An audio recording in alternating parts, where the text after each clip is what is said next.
It's Tuesday. That means politics with Tom Coates. And a woman who's a Christian who used to be in a same-sex relationship is now in a different sex relationship. How does that work for her? Let's get it started. Let's get it started in here. Let's get it started. Let's get it started in here. Let's get it started in here.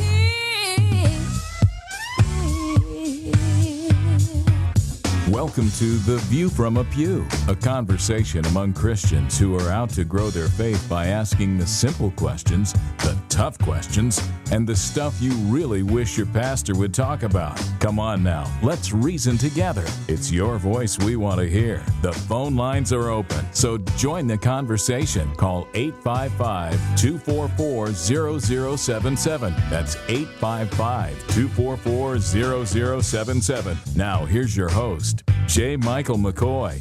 All right, good afternoon. It's the 5th day of November in the Lord's year 2013. I'm J. Michael McCoy, and this is The View. I always feel like Bill O'Reilly. This is The View from a Pew here on 99.3 KTIA. You didn't used to be able to point, Mac. All you could do was just talk. The pointing didn't do any good. Powered by WebcastOneLive.com. What is his? And this is the No Spin Zone? Yeah, right. Okay. Tom Coates in the house is always on Tuesday. Ryan producing. Special guests in the house. Frank. Yes, there is a face with that voice. And we have decided to make it known to all men and women who crawl the earth. Frank is actually more than a voice. And our special guest today is a young lady by the name of Chrissy, who has a very interesting story. Now, I've known Chrissy for 8 years. And so this is one of those deals, because I'm not going to give you her last name. Just trust me, okay? You know me. If you've listened to me at all, I'm very transparent, okay? And I don't make hay when the sun doesn't shine. I don't build something up and make it into something bigger than it is. But every once in a while, I have to ask for your trust that the story is real, but we are preserving, saving, not saying some names to protect the innocent and those people that simply don't need to get involved in their personal lives. The old dragnet disclaimer. Yeah, what was that? The names have been changed to protect the innocent. Yeah, there you go. Oh, I wouldn't remember that. I'm not that old. No, of course not. I mean, of course not.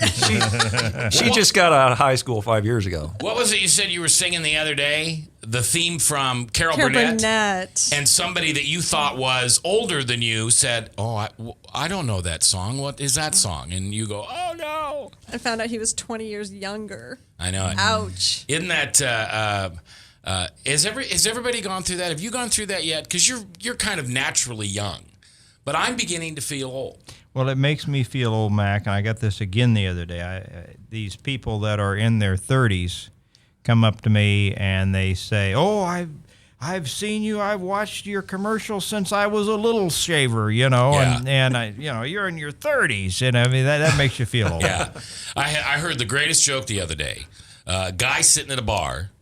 Young, hot woman, about 20-something, comes up and sits down next to him, and the guy thinks to himself, wow, I wonder what her mother looks like. That's old. That's old. All right, so, Chrissy, you from here? Yes. Iowa? Yes. Graduated high school, went to college, and you became a nurse.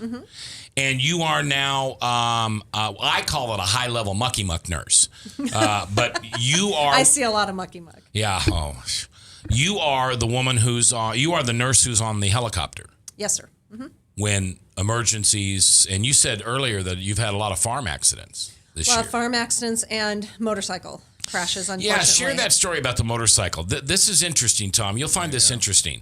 Yeah, you said you had 4 of them this year? And that just me. I've had 4 just this year. It was July and August in a 2-month time period. 4 crash victims, and all 4 of them, it was not their fault. It was somebody else's fault.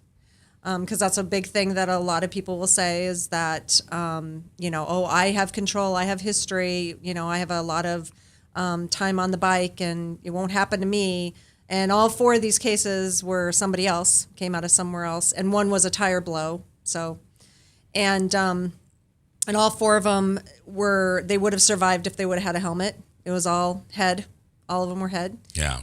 But also with all 4, they're all organ donors. So your point is, living in Iowa, you're not required to wear a helmet, but for heaven's sakes, if you're not, make sure you're an organ donor. yeah, my thing, I finally had to come to, because it was really hard for me, I used to get very upset. And finally it came to a point where it's like, okay, you know what, they're adults, and I'm all for free, you have the right to do, what you want to do, and that's fine, and don't wear a helmet. That's fine. All I ask is have an organ donor card up to date on you, Mac, and pediatric.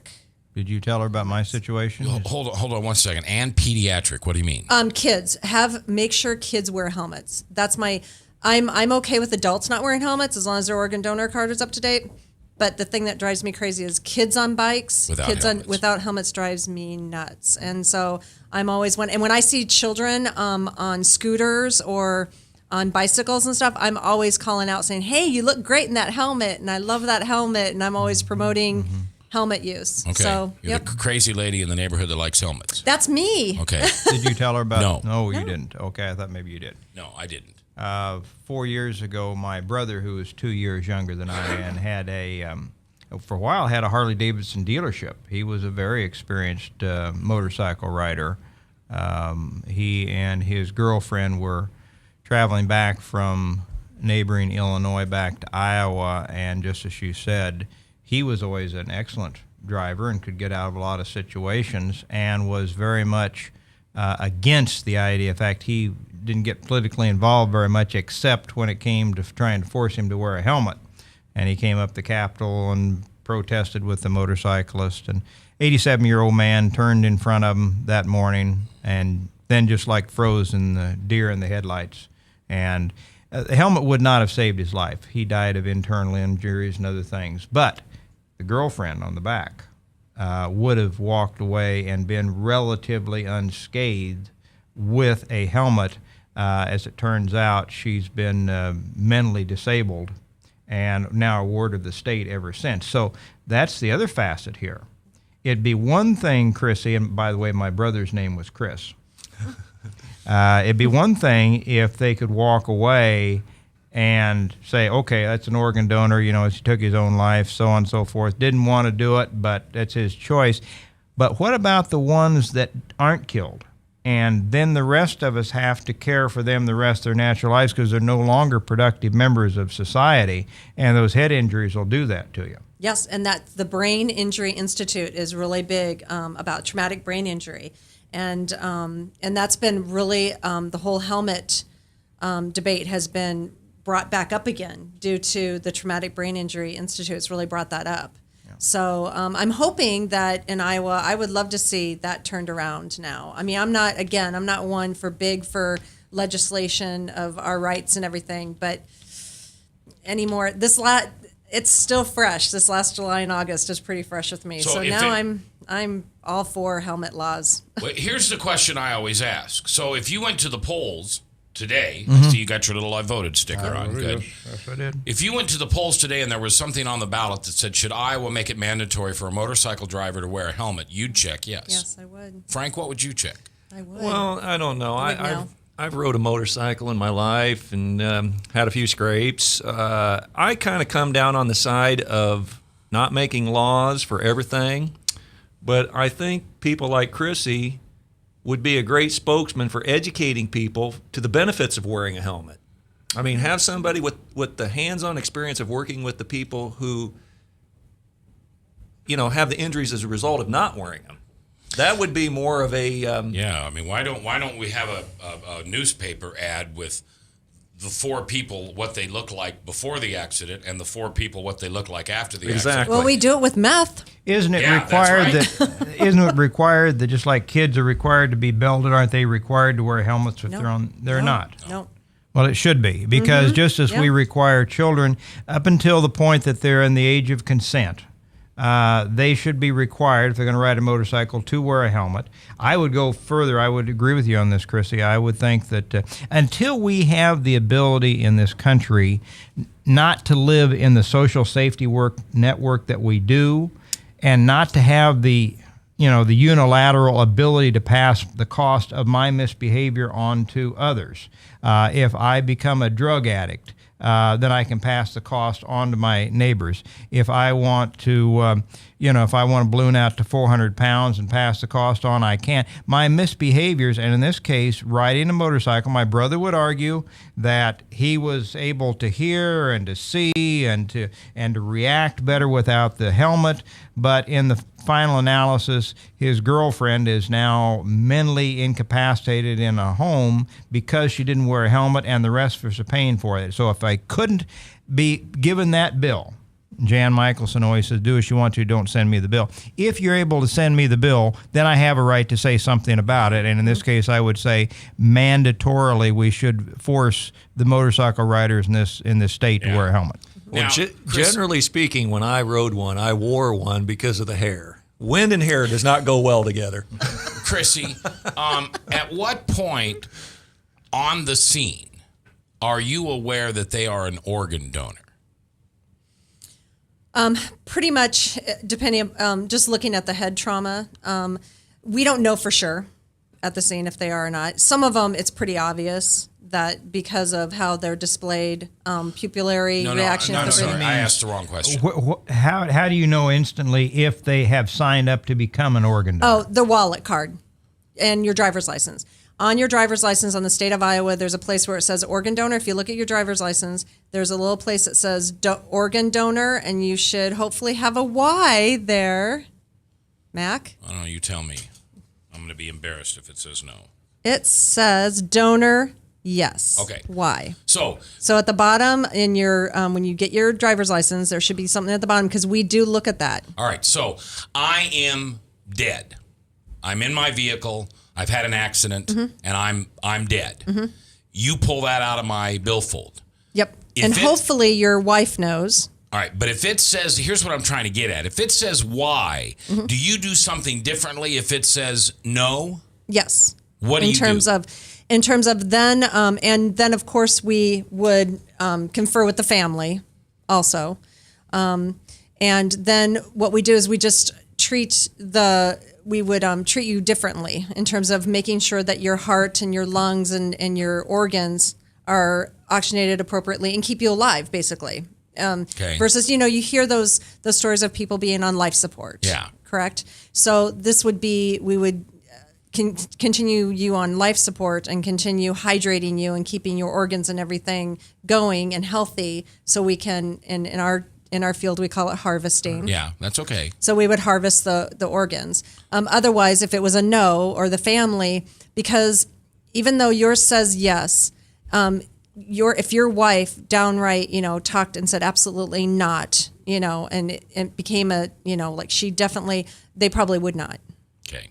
So So you keep those organs alive until they can be harvested back at the hospital. You don't do any harvesting on site. Oh, no. And how long, if the heart stops beating, is everything else no good? Yeah. No. There are certain things that can still be, like corneas. Okay. And there's certain things that can still be harvested from. Now, have you been patient, involved, but- Chrissy? I'm wondering. In fact, I just had a conversation today with our mutual friend Van Harden at some Yeah. point. And we had a gentleman that was our keynote speaker in for the Iowa Prayer Breakfast a little over a year ago, about a year and a half now, named Don Piper. He wrote a book called 90 Minutes in Heaven. And he'd been involved in a very extensive automobile accident where his right leg was severed in the front seat, right arm was severed and put in the back seat, and paramedics were quickly on the scene, declared him dead. Put the thing over him, and the Lord spoke. You're Christian, so you'll appreciate this. Lord spoke to another pastor, also coming from the retreat, said, "Get down into the red car, pray for that man." And did for a better part of 90 minutes. He was dead. He said, if I hadn't have been, I'd have bled out quickly because with the severed arm and leg, he said, the heart would have pumped what little blood there was left and pumped it out, and I'd have been dead if I wasn't already dead.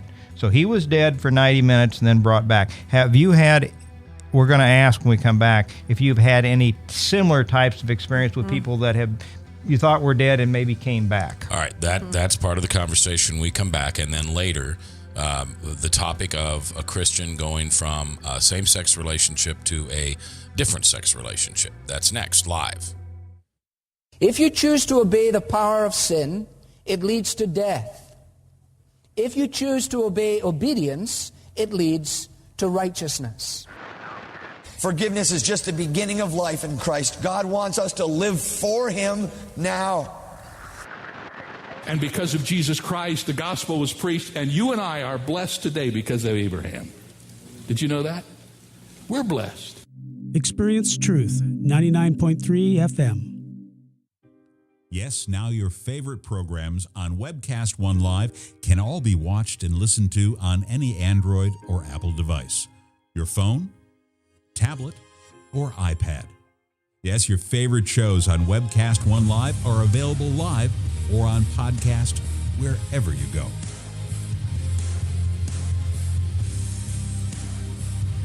Let me introduce to you some of our great shows.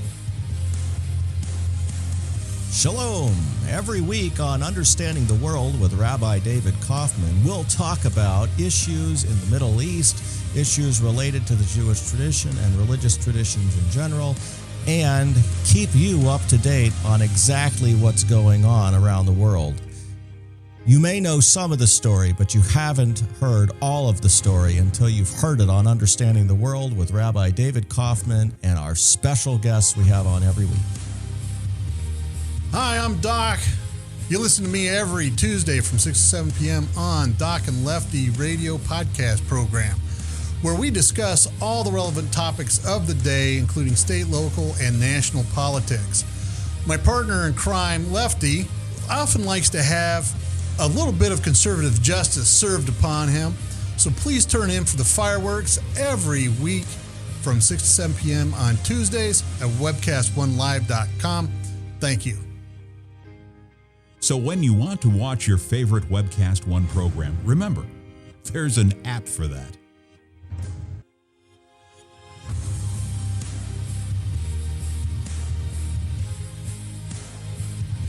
You know, there's an app for that.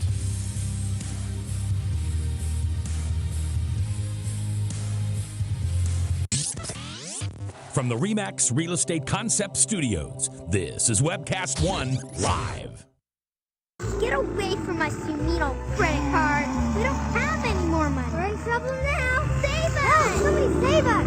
Somebody help! Help! Save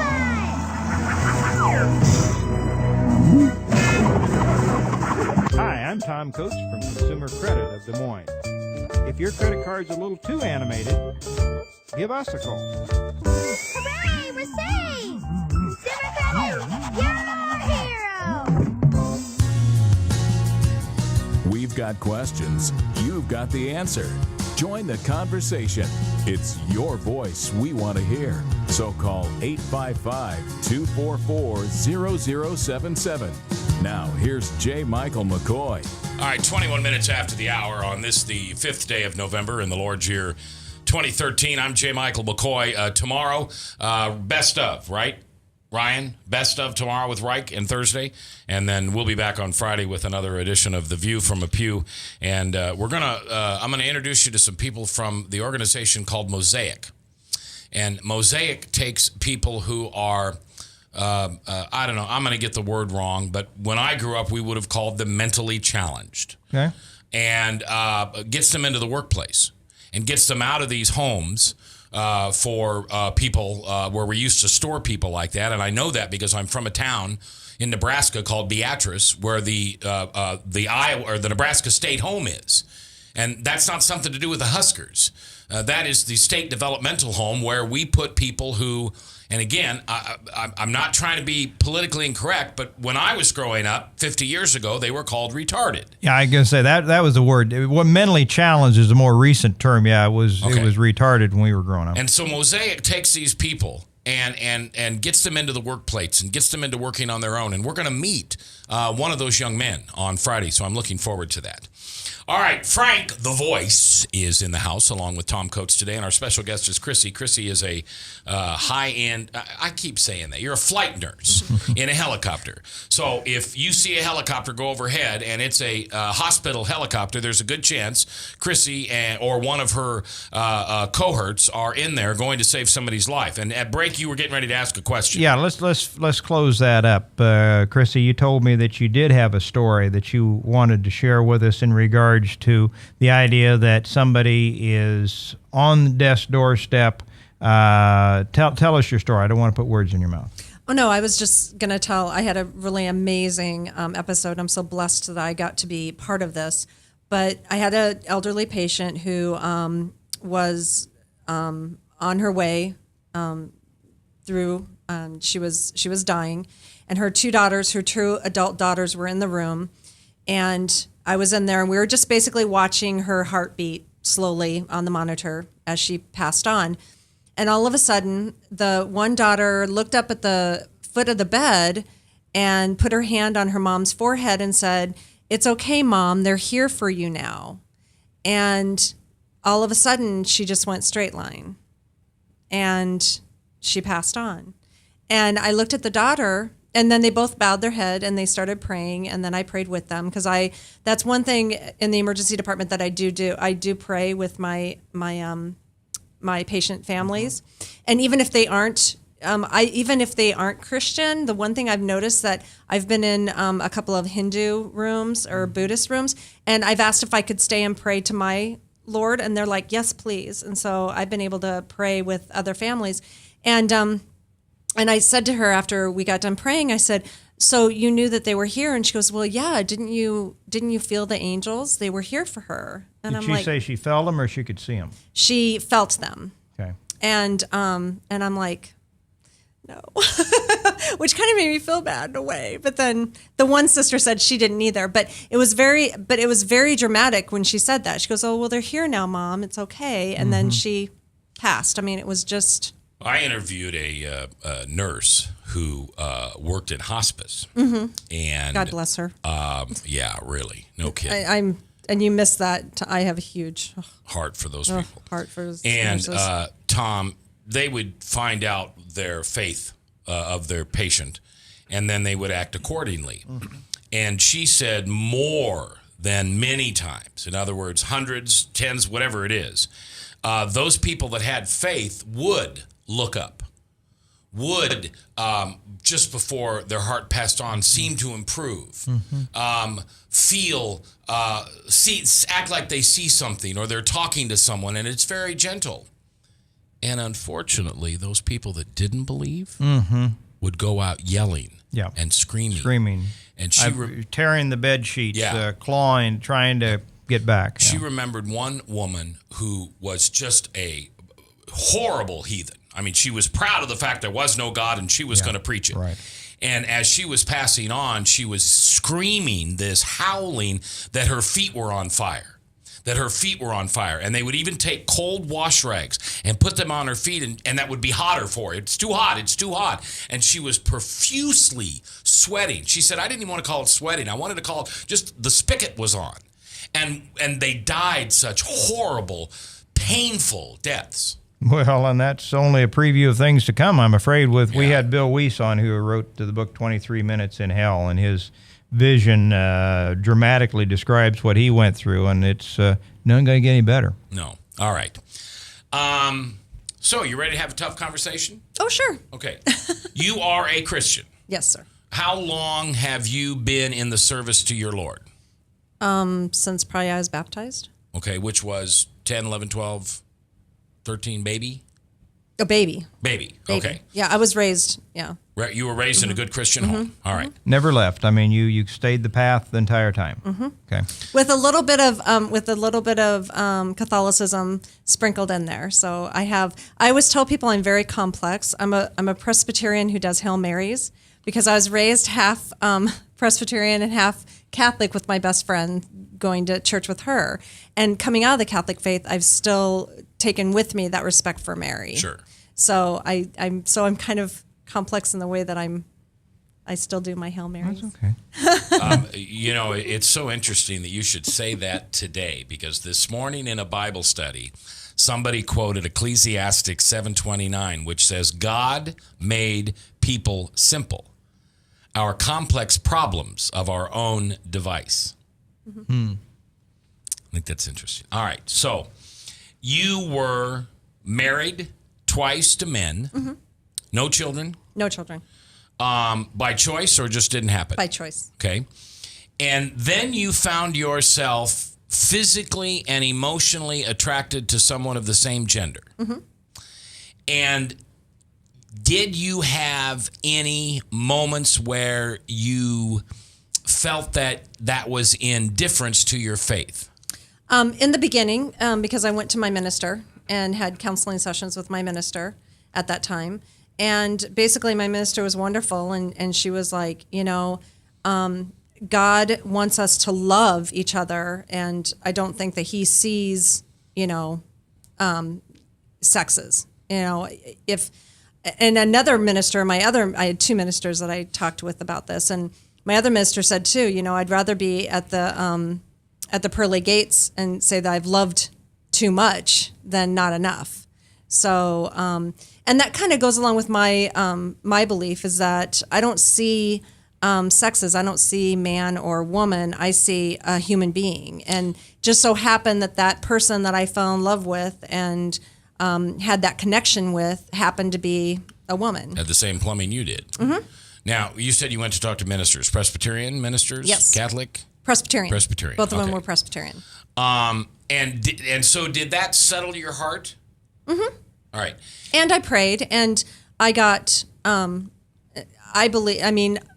prayed, and I got answers, and I got love and comfort from my Lord. So I knew that, you and he it were was all okay. good. Yeah, All right. we were okay. Now, you were also in a community surrounded by family members and other Christians. How did they take it? Were you treated poorly? No, they were very Really? accepting. Okay. I was so blessed. And again, I was so blessed. And my one sister, who's very, very, the one sister, which was really funny, the one sister that I was most afraid to tell, who is also a Christian, but she's like the strong Christian in our family. Okay. Like very, and she was the last one I told. And she was the one who was the most loving and most accepting of me. And the most like, I love you anyway, and the most supporting, and would never, and she still is my rock. And you and this significant other were together for 5 years. 9 years. 9 years. I'm sorry, 9 years. You had all the documentation figured out for wills and things like that. Power of attorney over healthcare, power of attorneys, wills, So you name it. The house, everything was on both our names. All the financial, legal. So as much as you could be joined together, with the exception of a church service, you were joined together. Actually, we had a commitment ceremony. Okay. So, but it wasn't a minister didn't. It wasn't at a church. We were married outside. Okay. And by an ordained minister. So I guess Ordained under what? Well, that's another story. Unitarian? Unitarian. Yeah, okay. Yeah. So, but but we had but she was not as strong of a Christian faith as me. So we kind of had more the commitment. The commitment ceremony was, it was a commitment ceremony. We stated our commitment to one another. The public stares, public opinion, any of that ever phase you guys, or you just traveled right through it? Traveled right through it. Okay. I'm not, And then that relationship fell apart. Yes. For just like any other relationship like falls any apart. other relationship, remember, heterosexuals have a 50% divorce rate. Let's not forget that. I'm with you. Okay. It's more than 60%. It's like so. And second and third marriages is up around 80%. Yeah. So. And then you meet a fella, and now you're engaged again. Yeah. And your faith in this whole thing does not waver. No. Oh, what are you gonna do, Mac? I just, in a way, I'm awestruck because I know you're genuine. I've known you, so I know you're genuine. But the other side of me just says, I don't know how that works. Well, because you're human beings, and you have a human being, and you have a human being, and you get into a relationship, and you grow either together or apart. But the Bible clearly states that that's a sin. Well, the Bible also states that I need to be stoned because my father didn't pick my first husband. And the Bible also states that I'm an adulteress because I'm divorced and I married another man. So the Bible says a lot of stuff. Well, here's the thing I want to interject. You okay over there, Tom? No, but go ahead, Frank. Here's the thing I want to interject in this conversation. There's a kind of a current phenomenon going on in the gay community. There's a couple of things that they as their mantras. One is the word acceptance. The other is judge not that ye be judged. Christ judged all the time. He met the sinner in their need. Christ did. Christ, if they were naked, they got clothed. If they were full of unclean spirits, the unclean spirits left. If they were hungry, they got fed, etc., etc., etc. Then he turned and pivoted and quickly said, "Go and sin no more." So he was judging. He wasn't judging the person, but he was judging the bad behavior. Then the other thing I wanted to touch on was this acceptance. There's nowhere in the Bible where God says, there's nowhere in the Bible where Scripture says love is acceptance. And while we love the homosexual, we don't have to love the homosexuality. So, but the homosexual community will have none of that. If you have anything negative to say about their lifestyle, you are a hater. And that's hate speech, and they want to shut this speech down. They want to shut the preacher down from the pulpit, calling out sin by its rightful name. All right. We're going to take a break. You're over there quietly. You have your crash helmet on and your seatbelt on. He's already. I have my helmet on. Oh, no, you don't have to worry about that with Tom. But I know. I'm assuming you have an opinion, and you're going to share it with us after the break. Sure. Okay. Christy's our special guest that we're going to treat nicely. Oh, there's no question. I love Tom. No, there's. And Ryan's producing, and Frank, the voice, is in person, and I'm Mac, and I thank you for listening to KTIA, powered by webcast1live.com.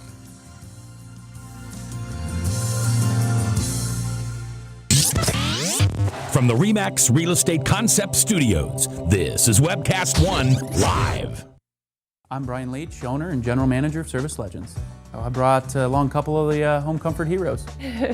Hi, I'm Tammy Wells. I am Nick Wondershide. I'm administrative manager. I am the senior technician from Service Legends.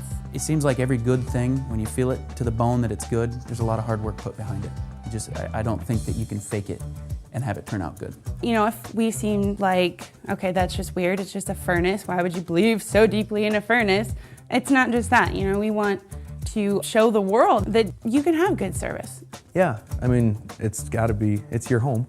It's built into our daily trainings, it's built into our culture, that we're gonna do whatever it takes to have each client say they love us, period. That's why we spend all the hours in the training that we do. And if we guarantee it's gonna be a good experience for you, or else it's free, what type of work do you think we're gonna do?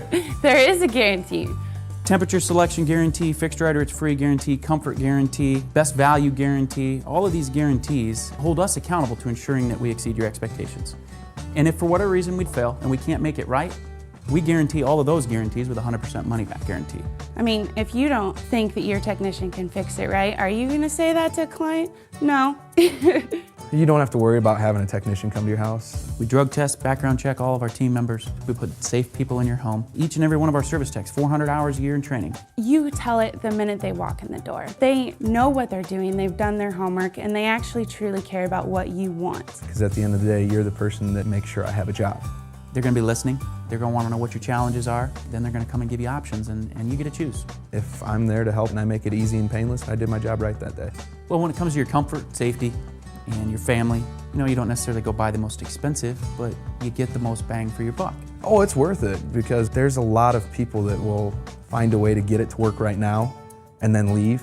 and then come back, charge you again, and the cycle just repeats itself. So when I'm out there looking at the furnace, I want to find why it failed today. How can we change the part today with something that you're not going to have to worry about? Is it worth changing the part today? I mean, you can put a lot of money into a furnace. I can fix parts all day. There's good job security in that for me, but is it the right thing for you?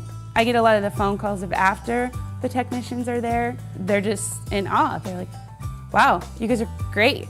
I mean, I don't even know what to say. You guys are great. Everything you did was perfect. It was great. Keep going though, I like this. Just give us a try. I'm gonna take all the risk. I've got the time to make this right. I've got the support to make it right. Just check us out. And if you don't see the value in what we do, I mean, fixed right or it's free or 100% money back. enough said.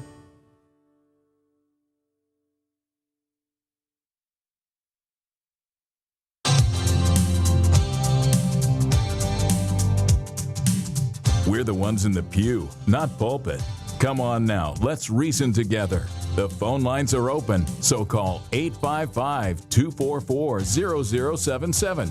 Now, here's J. Michael McCoy. 22 minutes before the top of the show, and then Salem Radio Network News, and then Michael Mudloff with Westkirk Presbyterian Church's True Blue. Looking forward to that. Ryan's producing today. Tom Coates is our special guest. Frank the Voice. I think that's your new nickname. I think so. I know, It's I Frank like that. The Voice. It's good. Is here in person. And, of course, our special guest today is none other than the lovely Chrissy, who is a flight nurse. So when the helicopter goes over your head, Chrissy or one of her colleagues are on board ready to come into, I can only imagine, the worst situations. I mean, you're not called because the kid falls in the well, right? Unless the kid's dead. Yeah. Pretty bad. How long have you been doing that? 15 years. Just celebrated my 15-year anniversary this year. I just can't thank you enough for doing that. I just can't imagine. I cannot imagine being able to keep my wits about me, going on to a situation like that and knowing that life or death might be in my hands. So thank you for doing that. But that's not her story. The story that's one of her stories. Got lots of stories. But one of the stories here, this is a young lady who grew up half Catholic, half Presbyterian. I'm not sure how the Pope or John Calvin would feel about that, but we'll let those two work that out in heaven. And married to a man, divorced, meets a woman who she is physically and emotionally attracted to, and spends 9 years in a committed physical as well as emotional relationship. That deteriorates, as so many relationships do nowadays, because it's tough, and now she's engaged to a man. And yet you're telling me, Chrissy, that throughout this entire thing, entire 20 years of your life, your relationship with your Lord and Savior never wavered. Nope. You sat down with a Presbyterian pastor when you felt you had feelings towards this woman, and the Presbyterian pastor basically said, what? I don't want to put it in my words. I want you to put it in your words. Basically, she was like, the Lord wants us to love each other and take care of each other, and He's not going to, condemn you for loving another human being and being committed to another human being. So, and then the other Presbyterian minister told me that, he'd rather be at the pearly gate loving too much than not enough. Okay. So it was really all about love and just having that love for another human being. Do you believe that love can be misguided? Have you ever known anyone? Feelings can be misguided. Okay, but almost every husband, boyfriend that batters his wife at some point says he loved her. The Andrea Yates, who drowned her 5 kids in a bathtub, said she loved them. Now you're tapping into the nurse in me that will tell you there's some mental illness there with the drowning of the children. But I guess I'm just throwing out an open general question, not really driving at a point. But do you think love can be misguided? Do you think that feelings can be misguided? God's agape love flows like a river, okay? But a river has to have banks to it.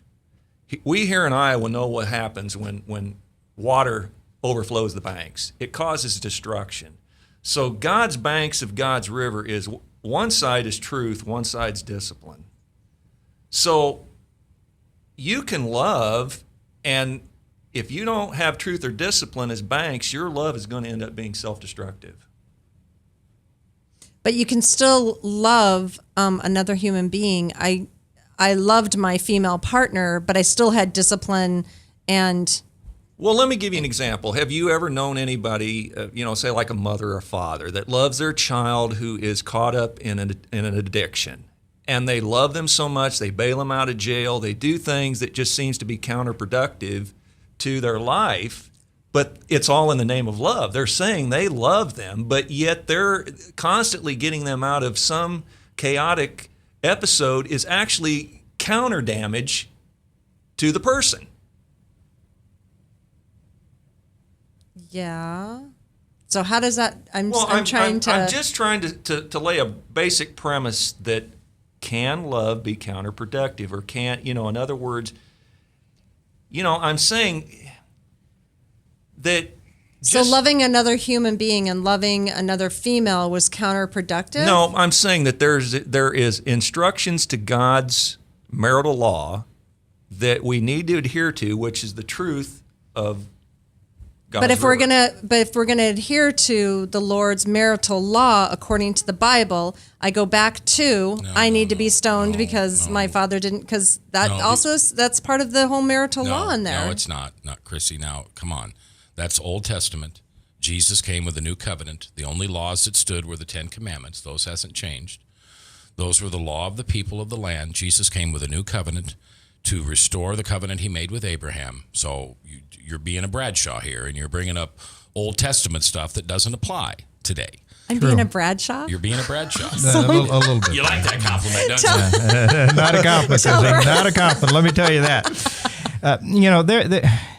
There was an interview I watched just within the last week or so, and it kind of spurred me to rethink some of my long-held beliefs. And it was an interview on one of the entertainment shows. I was watching Greg Louganis, and who's apparently a homosexual man, and he and his, I guess they got married, his husband or whatever you call it, were having this interview. And it it seemed very nice and happy, and I said, well, what did it matter? And all of a sudden, when I was thinking, well, it's really, I was harking back to what the passages, and we can talk about Old Testament as you were talking about. We can talk about the destruction of Sodom and Gomorrah and the desire not to have Lot's daughters, but the male angels to have to rape and have sex with, and that was the kind of attitude that permeated.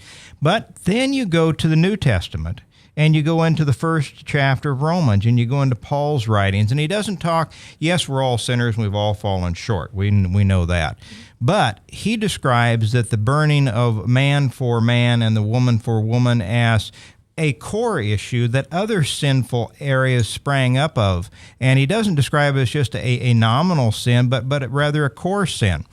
And I was reminded while I was watching this interview of what I used to occasionally tell my kids. If I had to be understood very quickly, and they say, well, why can't I do this, Daddy?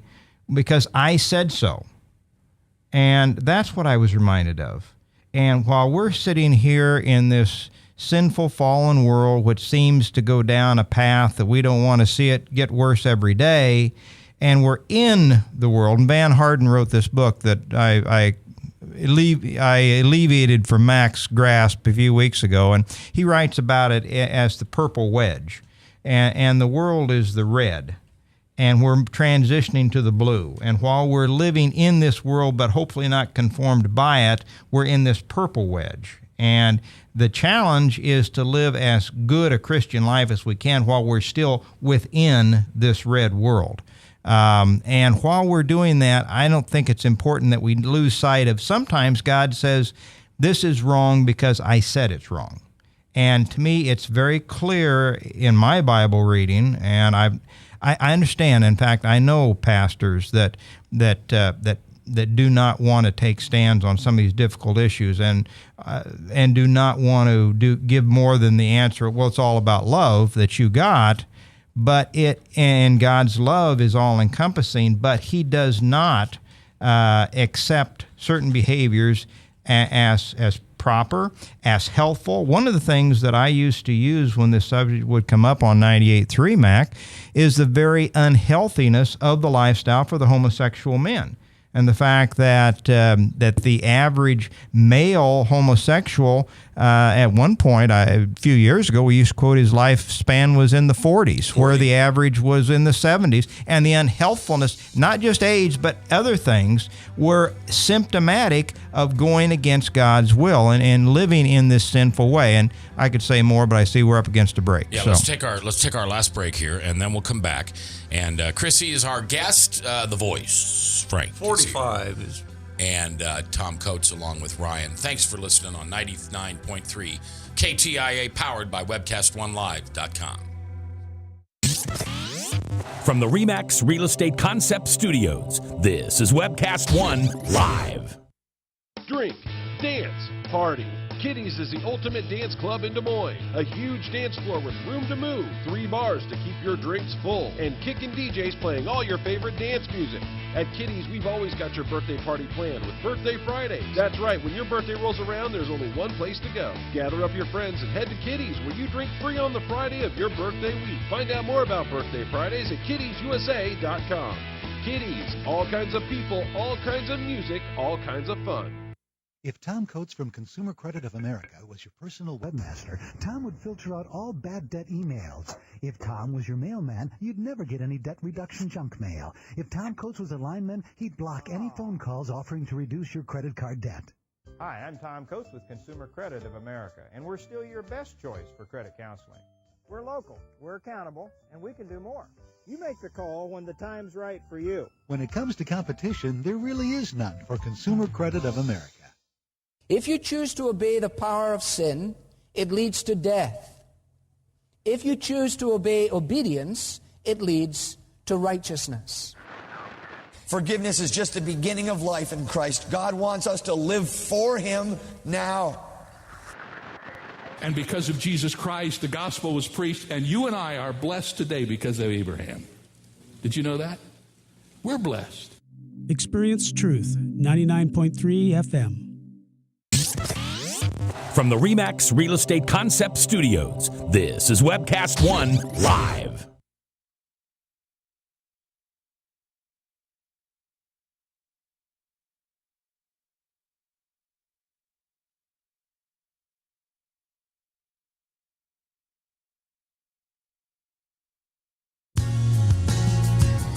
We've got questions. You've got the answer.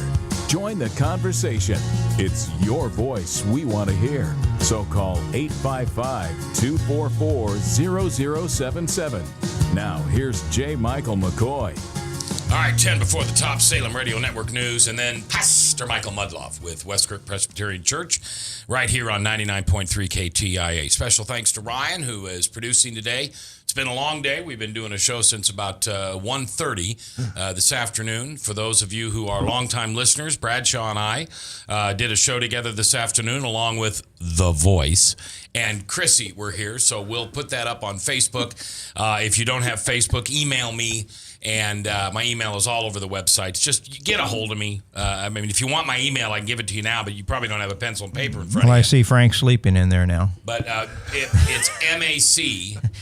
I mean, Ryan is in there asleep, so... MCKOY.net. So it's Mac at McCoy, and McCoy is spelled with a K.net, and I'll get you a link so you'll be able to watch it. If you don't have access to a computer, I guess I'd burn you a DVD. Library. If you wanted to. Yeah, you could Go to your local library and borrow their computers. Would they allow you to bring up something like that, though? Or are they locked out of that type of stuff? YouTube and stuff like that? Can you do that? Okay. Yeah, absolutely. All right. Yeah. All right. So, in the end, I think you're amazing, Chrissy, because you're not phased. Thank you. And your relationship with your Lord is solid. And what other people say it really doesn't impact you. You don't get upset. You just, why? I mean, why is the, I want to use the term persecution of others have no impact on you? One word, My mother. That's Bless two her words, soul. but go ahead. Sorry, that is 2 words. Okay, this is Box Blonde. Okay. My mother. Okay. God rest her soul. She was the most accepting, loving person I've ever known in my entire life. And I had mentioned to you earlier, I was working in the emergency department when she came in and died. But yeah, so I try to channel her in that, just try to be accepting and non-judgmental as possible. All right. And tell me if this is what you're feeling. I have, God gave me a gift the last few years. And that was the gift. And I asked for it, and I prayed hard for it. And that was I would no longer ever be offended. The whole bullying thing just kind of makes me mad. Because rather than trying to change the actions of a whole bunch of bad people, bullies, we've had them around all of our kingdom come, why don't we just teach kids not to be offended? you need to invite me to that show. Okay. You disagree or you agree? I totally agree. Yeah. If you just teach your kids that it doesn't, I mean, and here's what makes me so mad. Tom, you and I grew up with sticks and stones may break my bones, but words may never hurt me. I taught my daughter, Mac, when she was in grade school, you can't have a class clown if no one laughs. That's kind of what you're saying. Yeah, absolutely. If you teach people not to be offended, you can't possibly be offended by things. That's right. And that's what it sounds like to me, is that you just choose not to be offended. And I think that years working in the emergency department has helped me with that too, and just has helped. But yeah, just kind of whatever people want to think. Before we leave, tell me if you can, because you brought it up a couple times, so it's on your heart. The thing with your mom, you were working as an emergency nurse. Did you know she was coming in? Yeah, actually, my father called 911, and we dispatched the ambulance out of our ER at that time. And so when the nurse I was working with picked up the phone, I heard her say back my parents' address. And so I knew it was that address. And I heard her say, "Yes, sir, you're doing CPR." Right? One and one. So I figured that Dad's doing CPR on Mom. And all so, right. yeah. And what did she pass from? It was a electrolyte metabolic disorder. So it was a sudden death. Okay, so she hadn't been sick. So just help me understand, please. So you're in the emergency room, and one role that you have to play is that of the tough, hard-nosed, don't get phased, get in there and get it figured out and push all the emotions aside. Which is what I did. I dealt with my family as if I was an ER staff member and helped them understand what was going on, helped them make the decisions. And then it wasn't until after I got home, after the whole thing was said and done, that my black Labrador retriever jumped up on my lap and she helped me. Okay. So, yep, love dogs. That's just incredible. I don't know how. How old was your mother at that time, Chrissy? 62, and I was 25. Okay. So you just had no concept that this could be. It was early on, yeah. And how long from the time she entered the hospital until she passed through? She came in at about 3:15 in the afternoon, and she passed away at 1:20 in the morning. Okay, so there was some time to gather family and friends and things like that. Yep. As a high-level emergency nurse, A flight nurse. Well, but also, because I don't want to. I'm not any higher level than any other nurse. I'm just a different kind of nurse. Well, you're high altitude. I'm high. That's what I told. That's why I think he keeps saying high level, because he's thinking altitude. No, I just think it takes a special kind of person. No, it takes a special kind of person to be a hospice nurse and an ICU nurse. So I still give them props over me. Okay. So tell us and the listeners what we can do to help you when we're in the emergency room with one of our loved ones. Just to, the best thing that I just love is to ask questions and I'm really big about having the family help in the care of the patient, especially if it's your child. I'm really big about having the parents help take care of their child, because you can't just, it always drives me crazy when I see physicians or nurses or other staff try and take a kid away from I always say, don't take the cub away from Mama Bear. Yeah. So just be active and play a role as yourself as a patient. Ask questions and be active, especially with this Obamacare. You got to ask questions, and don't be afraid to ask questions and be active. Are you in a your fan own of the healthcare. Affordable Care Act? No, I am not. You are not. I am not. Now, which is better, Obamacare or the Affordable Care Act? You know, they're both. Yeah. There was a the they're answer both is about the same, aren't they? both They're the same But a thing, man on so the it's on the like street each. interview showed that a lot of people thought that they were different. Different, yeah. No, they're the same thing, and they're both like not good because they're the same thing. That's the So right if you're- answer, yeah. Chrissy. There you go. Or as we're they're back called- on track now. Yeah. Or as they're calling it, Biden care. Yeah, they're calling it Biden care. Obama said it's so bad he's going to change the name to Biden care.